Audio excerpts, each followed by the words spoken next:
into everything the right way. And my hope is that I can, be connected with everything. And it looks like we are now finally streaming again across all 5 channels. We're on Instagram. It looks like we are on Facebook, we're on Periscope or Twitter, and it looks like we are on YouTube. So that is some impressive stuff. I have to say, I am impressed that we got it all working again, and very excited about that. So welcome everybody as you're coming in. This is ACX Thursday, and I apologize for the last week of craziness. It has been a mess, but I think that we are getting back on track. And like I said, I found out kind of what happened. There was some changes in Facebook, and I wasn't quite aware that things changed like that. And it basically kind of made me think something was wrong with everything. But basically, just so you know, the Facebook group, if you're watching from a VO's Journey Facebook group, the private group, you are not going to be able to see... oh no, I have no sound. That's not good. Hopefully other people have sound on YouTube. Does everybody else have sound? Looks like other people are saying it's okay.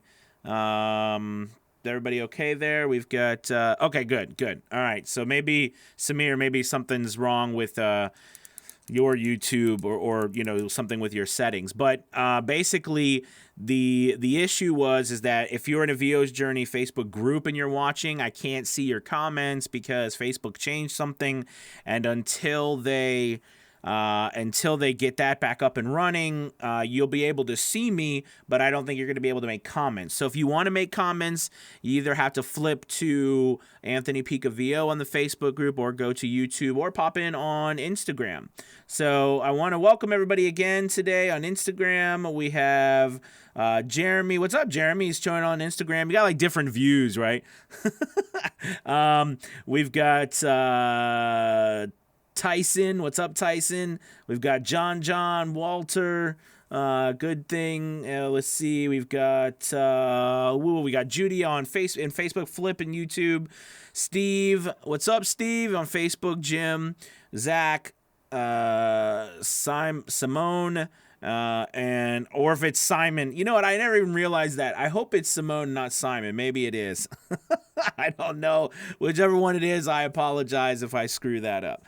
So anyways, as we get started, and because today's ACX Thursday, I like to do a little bit of a spiel before we get started so that you get an opportunity to think of your questions and post it. Which one is it? Is it Simone, the first one, or Simon, the second one?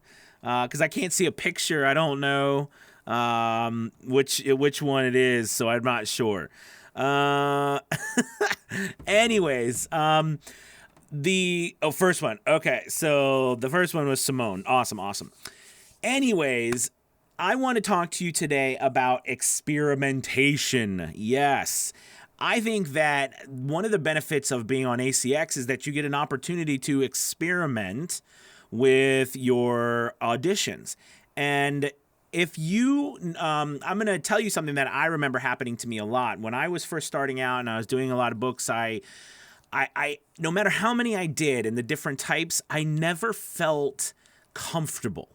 And what I mean by that is I never felt like I was actually like really, really just comfortable with the audition. Well, I mean, with the reading process.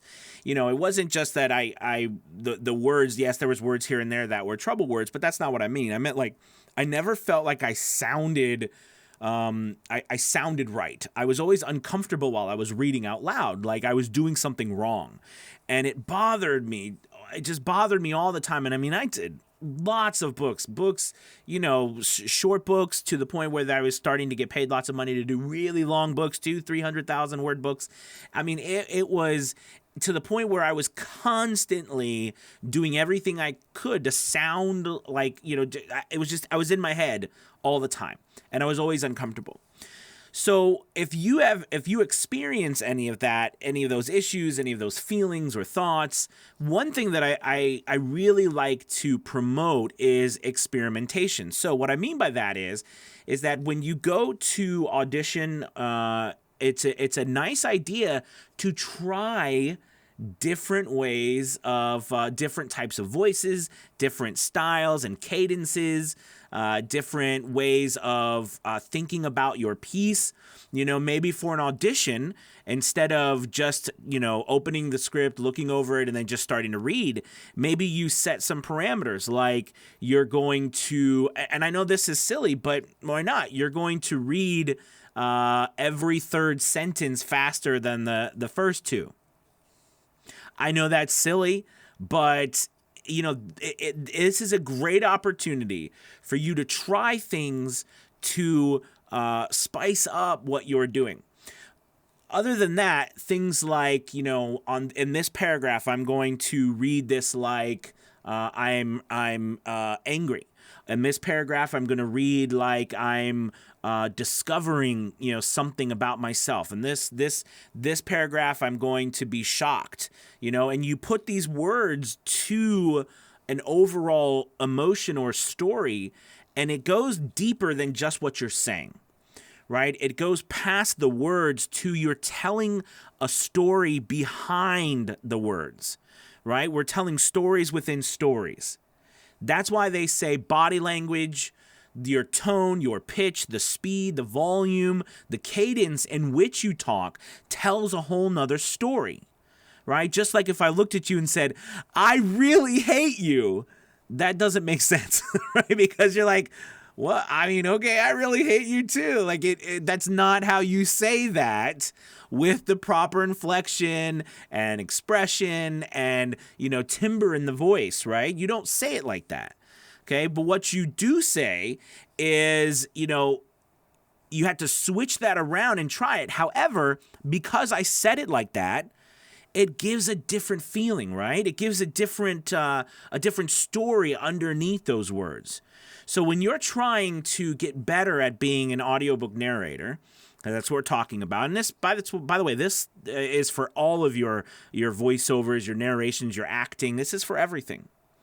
Experimenting is okay. I give you permission to experiment. I think a lot of times we step in front of a microphone or we turn it on and we're afraid that we're going to record something bad. But that's the wonderful thing about recording is that you could just go back and delete it. Or you can record 50 takes and only use the best one. If you've ever been on a movie set, you know what I mean. I mean, they just record and do take after take after take. Even though when we see it, it's all seamless. It could have been, it could have taken days to get one shot. So, for us, we don't have days. Our time is very important, right? Time is money. But it still means that you can experiment and do different things than you've ever done before, trying to, change the speed. Maybe in this paragraph, you're going to read it a lot slower. Or maybe in this paragraph, you're going to read the first part fast, and then at the end, you're going to end down and stop like this. And then you're going to go up and you're going to talk like this, and then you're going to pause. Then you're going to go like this, and you're going to stop like this. I'm just throwing things out there for you to try to, spice up, change, get some variation in your reading. And if you are at that place where I was for so long, and that is after you do so, when you first start doing books, you're going to be like, well, I know I feel awkward. I feel kind of weird. It's just because I'm just starting. I understand that. Or I'm not good at reading out loud. Or, I just, maybe it's the book's fault. And sometimes it is.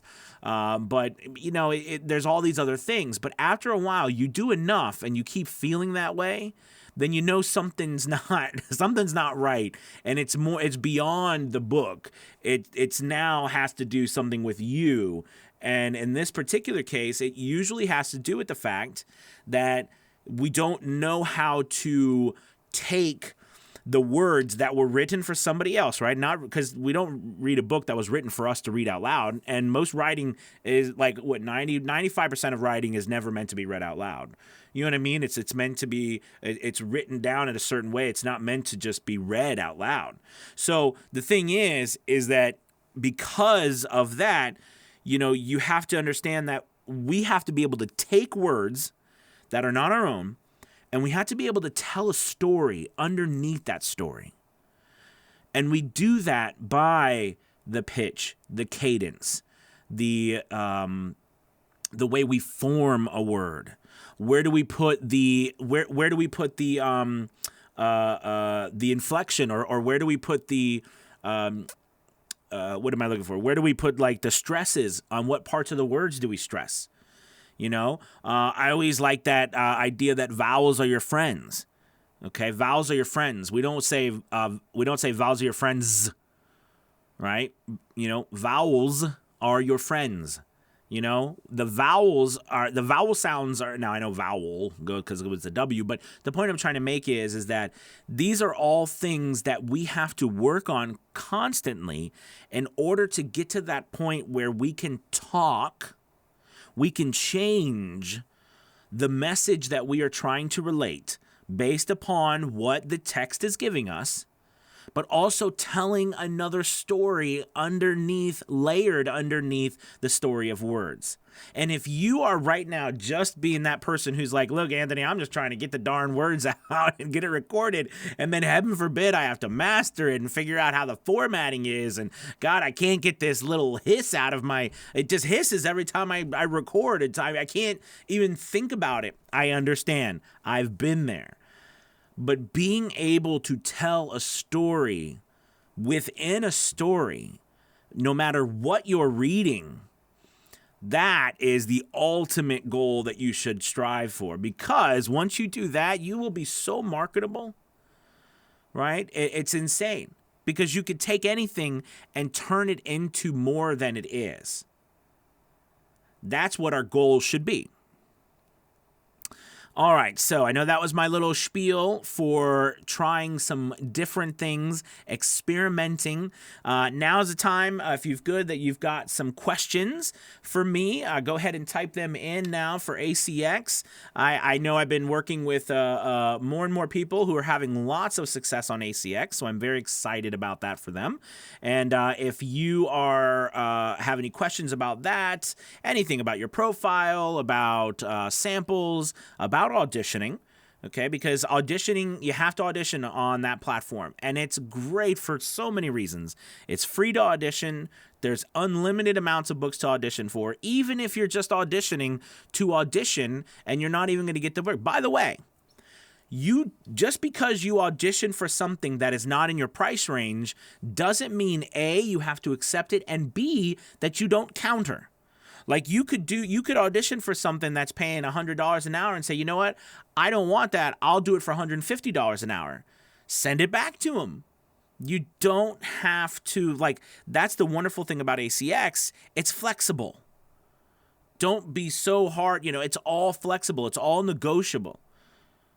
So you don't have to be, if you see something that's like 50 to 100 PFH and you do 150, that doesn't mean you shouldn't audition. You just mean if you audition and they accept you, ask them for 150, or maybe you guys meet in the middle at 125. Don't be stringent upon, what little numbers on the screen say. Do your own thing, and that's why they allow you to message people. That's why you are paid off of the platform. It doesn't go through the platform unless it's royalty share, okay, which you don't change that. But that's another thing too. If you audition for a book that's royalty share, you don't have to just accept royalty share. You can go back to them and say, listen, I do royalty share plus. I'd like $50 per finished hour plus royalties. You can do that. They can pay you and then give you the royalties. It's a wonderful thing. You can negotiate. So that should open up everything for you, right? All right, so let's think about some questions here you got for me. Let's see, we've got sound on Instagram. That's good. That's good. We got the man with the voice. What's up? We got Inga Borgi. I like that name. or it's Borgi. Sorry if I don't say your name right. I apologize. Let's go over. We've got. Let's see if we got any questions over here. All right, we've got Samir. Samir, what's up? Simone okay. Tom, sound quality is better. Sound quality is better quality on Facebook.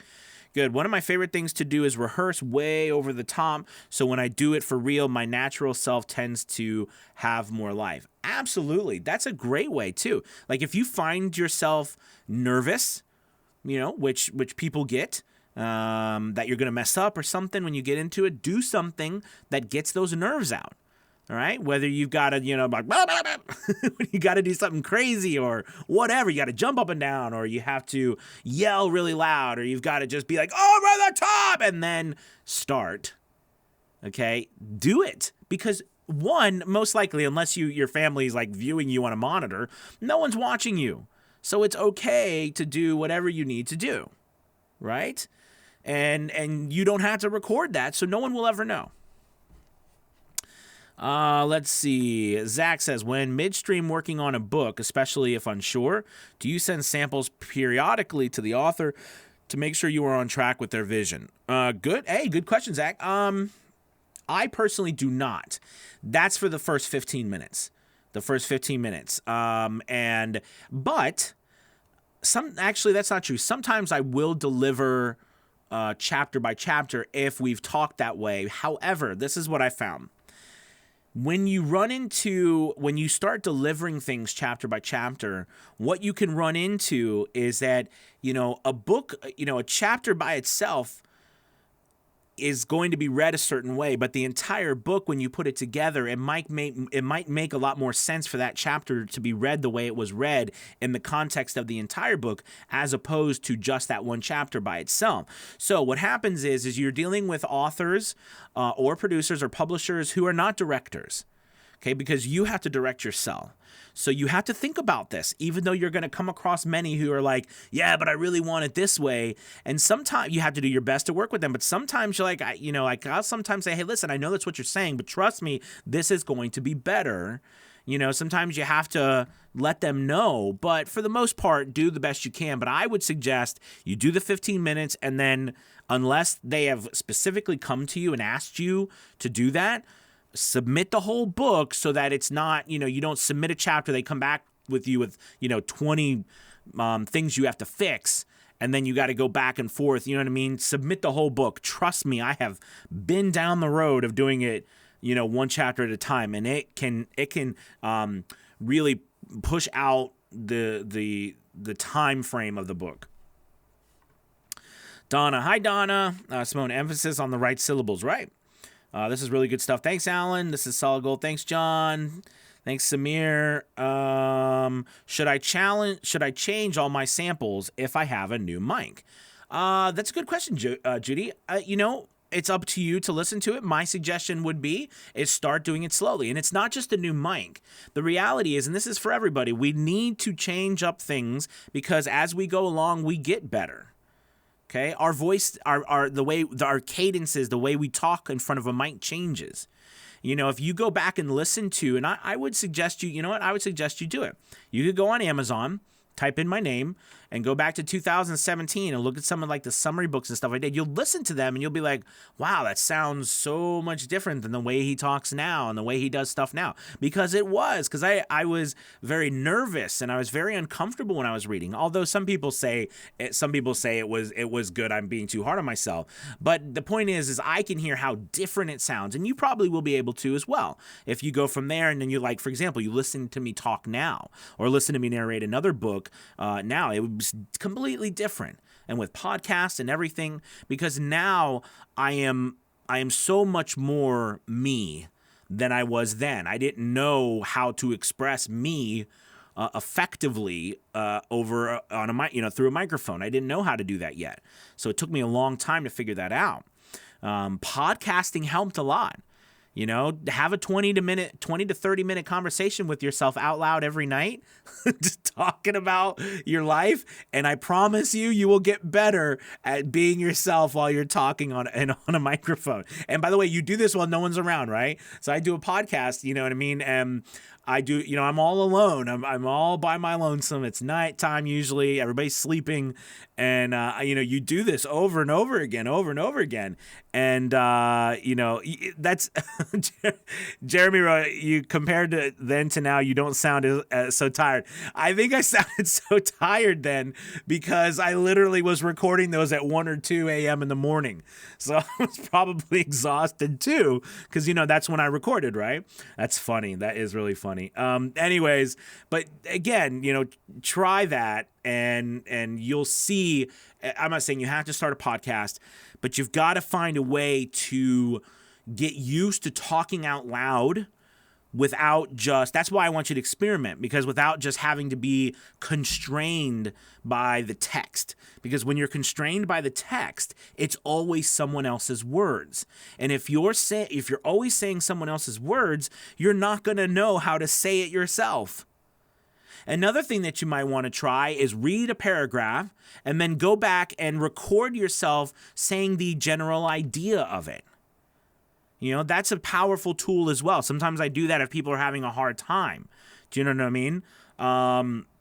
Because what happens is that a lot of times when we're reading something, we do not understand even what the author's trying to say. I mean, through how they're saying the words, right? But if you paraphrase it yourself, summarize it, and you repeat it in your own words, telling the story, you'll notice that you'll be able to maybe that's how I can tell a story. And then you look back at the words and you're like, okay, well, maybe I can shape the words this way. Maybe I can put an emphasis here. All right, let this one float a little bit and then really rev it up at the end. And this is how it has to be. Do you see what I mean? Like I did like a whole couple different devices there. But if I don't understand even what the author's trying to say, through what the words they've written, it's going to have a hell of a time of me trying to tell you about it, So paraphrasing is another very powerful tool. Okay, I know some people were commenting here. Let's see, should I change? Oh, we talked about that. Anthony has an amazing ACX course for those who... Jeremy, I had to start giving you some sort of commission, man. Thank you, buddy. I appreciate that. It is, you know what? Of course, I love my Fiverr course, and you know how much I love Fiverr.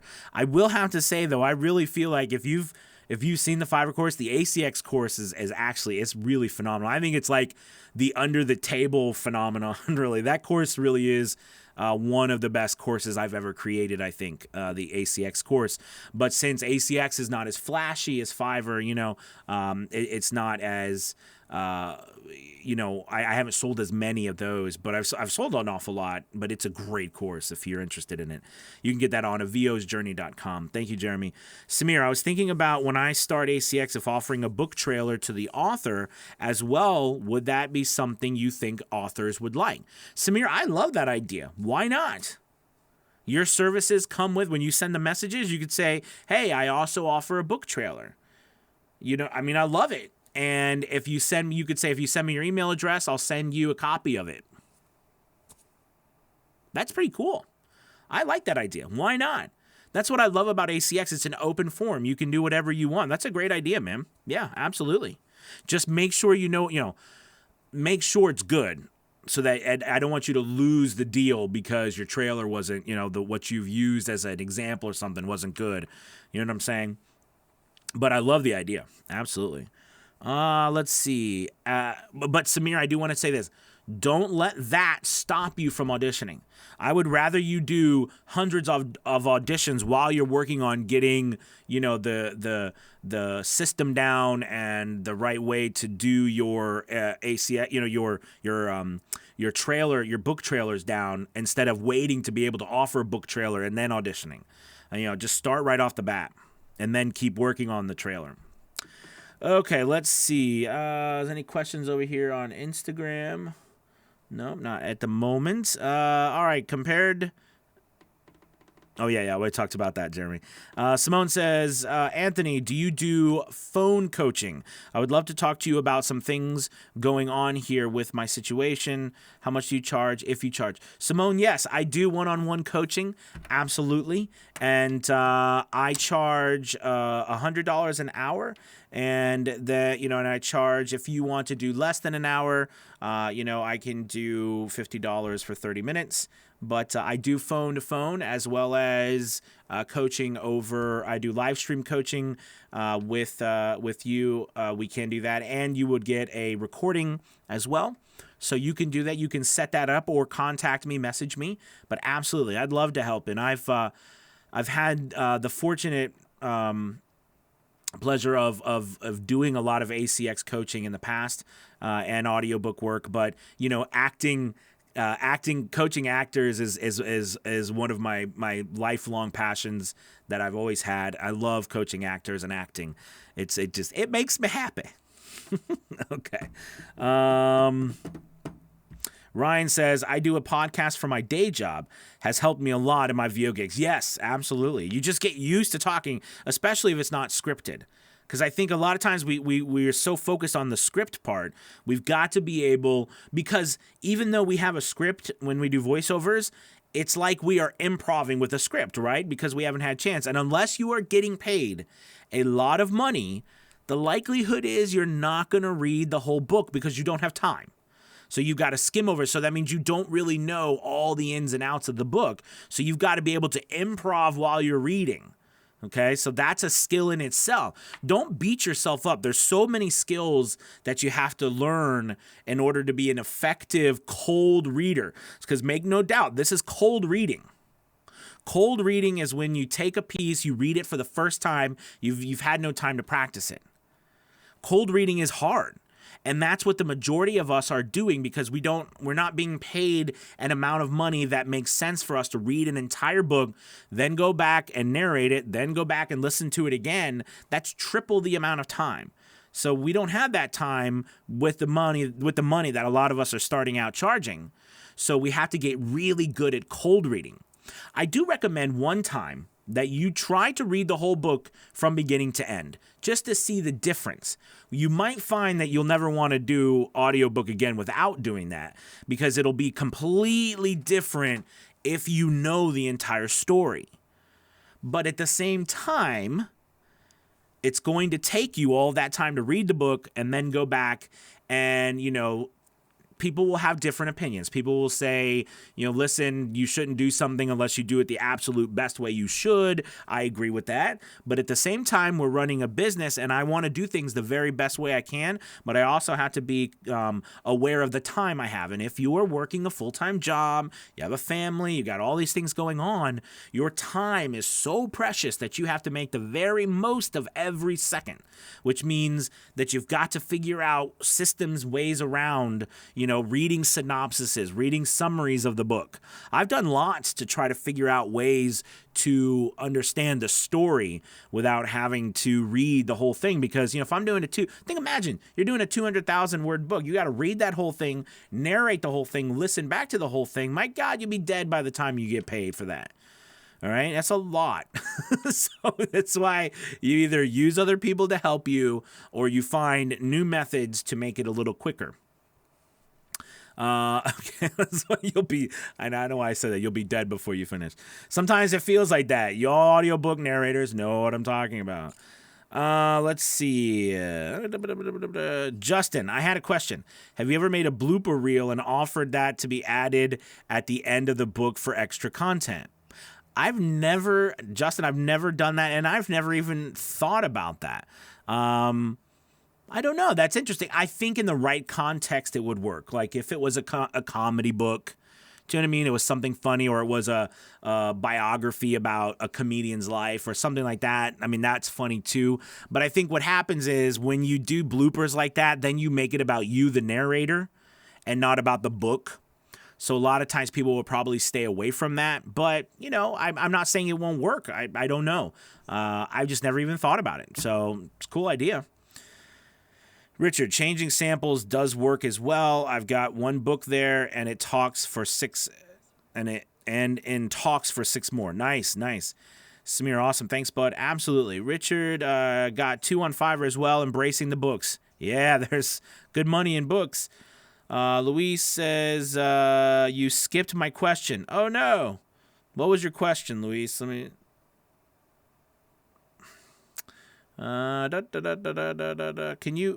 Can you repost it? I'm trying to find it. I don't see it. So I apologize that. Oh, wait, here it is. As a complete beginner in VO, would it be better to get on more than one platform or focus on one? I'm leaning towards ACX as a starting point, but wondering if I should also get on Fiverr. So I know I've talked about this a bunch of times. My recommendation just starting out, because I'm not going to recommend to you to do anything that I haven't done in the past, and that's get on ACX. Because with ACX, if you're just beginning, the likelihood is you don't have a full demo yet. You don't have all of these things, and you're going to come across a lot of people that say, well, listen, if you don't have a demo and you don't have all this stuff, you shouldn't be doing voiceover in the first place. But, I have a hard time listening to authority. So I just go do it. And I'll do it and make up my own mind, and I'll fall and stumble myself and get my, knees, scratched up and all that stuff, and pick myself back up and make my own decisions. So in this particular case, I just started. I didn't have y'all know, I had a cheap microphone, blanket, my hobo fort, and that was it. Fortunately, I had Adobe Audition because I was already paying for the Adobe suite for my my teaching stuff. So I didn't even know anything about Adobe Audition until I started. I had to learn about it as well. But just start. Fiverr is a little bit more challenging because you need to have a really great demo, some really great samples, or you're just not going to get a lot of work on there. So you've got to. So that's a challenge, and most other places are the same way. But with ACX, you don't even need, you could read a few samples from some books that are public domain. I know I gave the example a few sessions ago, a few episodes ago about reading Charles Dickens or, something. Put up some samples, but those samples are just for you to get them up when you're just starting. The key is for you to audition. Audition. I put out a little video earlier today about action. Taking action is the key to solving all of your problems. Now, don't get me wrong. Action doesn't mean that you're going to succeed right now. All right? Action can mean that you're going to fall flat on your face.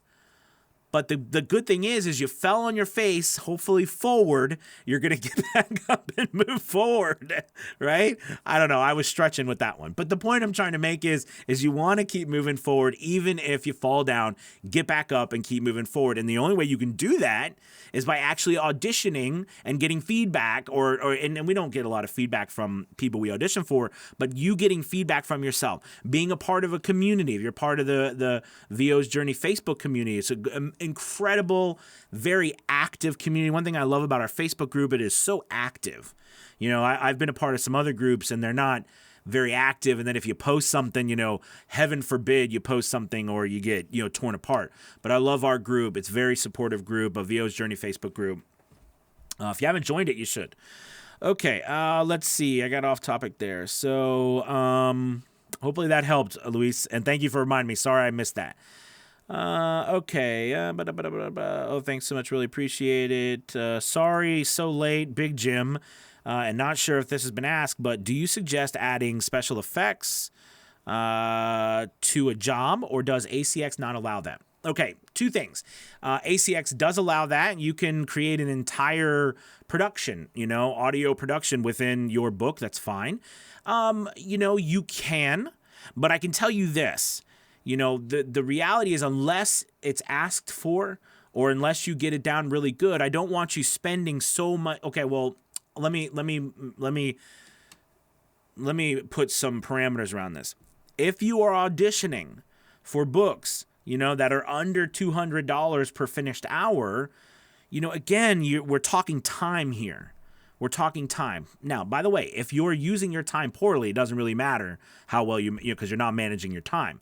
But if you're using your time effectively, every extra second should be auditioning, right?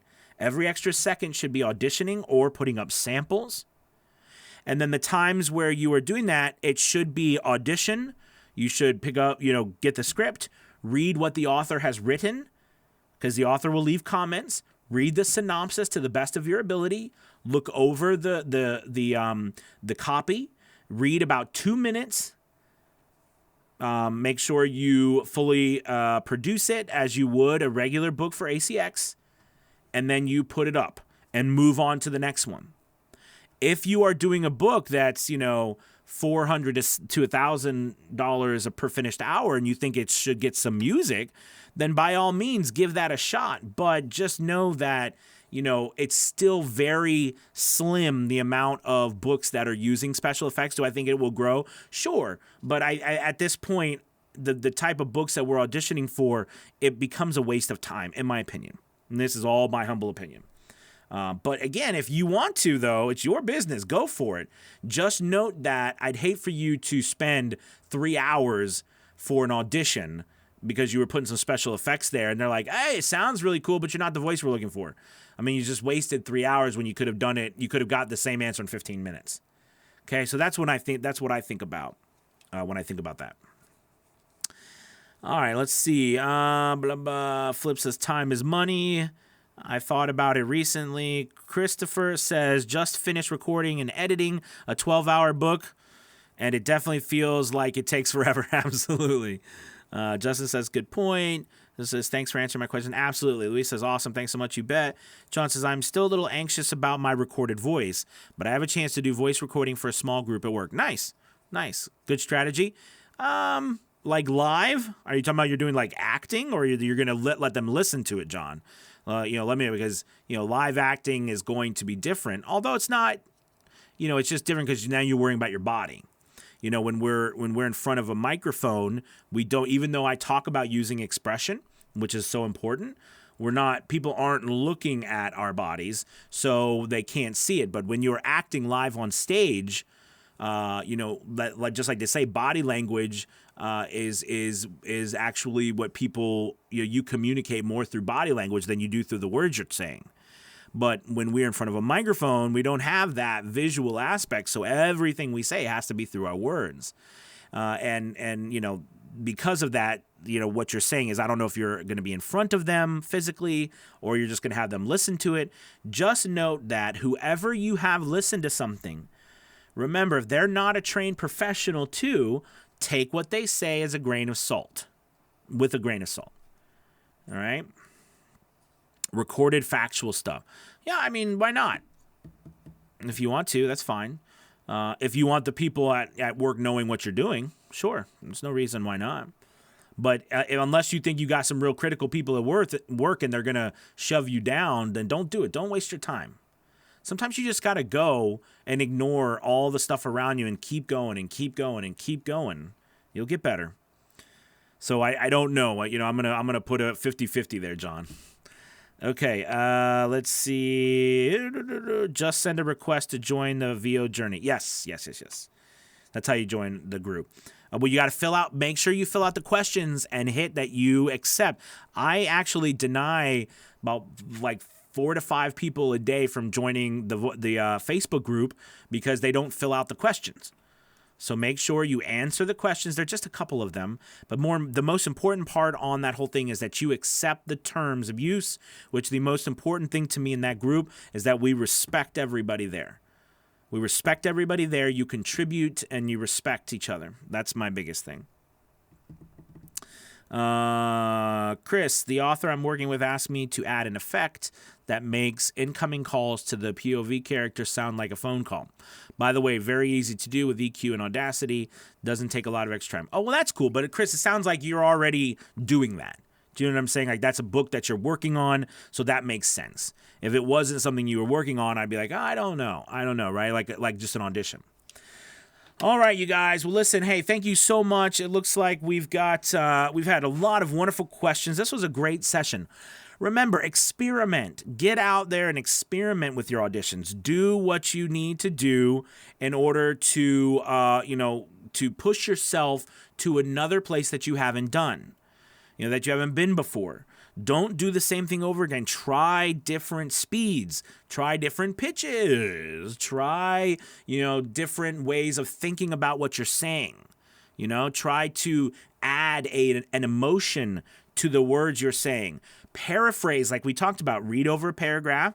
Record your paraphrased version. of you telling the story without you actually reading the words, and then go back and read the words and then compare them and see if the message makes sense to you. It's a great way to do that. By the way, this is practice. Practice does take time. And do I view practice as a waste of time? No, practice is not a waste of time. It's only a waste of time if you practice and then you don't apply it. Then it's a waste of time. All right, you guys, thank you so much. I'm going to go ahead and I think we're going to call it for this ACX Thursday. Please, if you have an opportunity, subscribe to this YouTube channel. Like. Retweet this on Twitter. Follow me there. If you see right above here, I have my little subscribe and a VO's journey. There it is. I'm working on trying to get some overlays and things. That was just a really fast, ridiculous thing so that you could get some more information on the screen while I'm recording. But any hoosers, thank you guys so much. By the way, you have less than 2 days now to join Fiverr Elite for the weekend session this Saturday. Last Saturday was incredible, and we've had some people making some amazing money on Fiverr. We have Fiverr Friday tomorrow, so that's going to be a huge day, so I'm so excited about that. And make sure you come tomorrow with lots of questions and ready to learn. We're going to be at 1 p.m. Eastern Standard Time. Thank you. Let's see. Donna says, thank you for doing these podcasts. You have a way of saying things that is so relevant to what we are going through and easy to understand. Thank you. Thank you, Donna. All right, you guys, have a wonderful, wonderful Thursday. I will talk to you later. Pika out. Goodbye.